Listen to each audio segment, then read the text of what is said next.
Imagine this.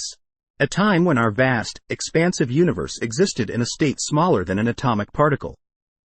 It's mind-boggling, isn't it?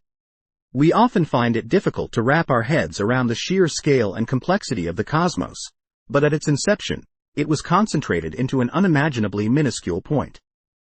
This initial state, often referred to as the singularity, was a moment of intense energy and density.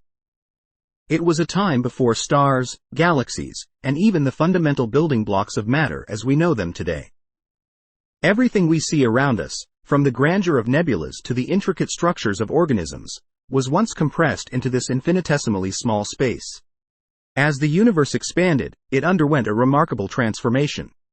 In less than a trillionth of a second, it experienced a period of exponential growth known as cosmic inflation. This rapid expansion caused the universe to increase in size by an inconceivable amount, stretching it beyond our comprehension. During this early phase, the universe was governed by the laws of quantum physics, a realm where particles and energy behaved in peculiar and unpredictable ways. It was a time when the very fabric of spacetime itself was undergoing a dramatic shift. As expansion occurred, matter started to form, and the universe became filled with an energetic soup of particles. In this primordial state, conditions were incredibly hot and dense. Matter and antimatter were created and annihilated continually, forging a delicate balance between the two. But as the universe continued to expand, asymmetry emerged, leaving behind a residue of matter, a residue that forms the basis of all that we see today.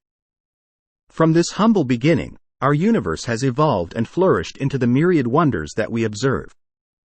Whether it's the dance of galaxies across the cosmic tapestry or the delicate interactions between particles, it all traces back to that incomprehensibly small point where the journey began. So, the next time you gaze at the night sky, marvel at the fact that all of this, the stars, the planets, and even yourself, originated from a state smaller than an atomic particle. It's a reminder of just how far we have come and how much more there is yet to discover.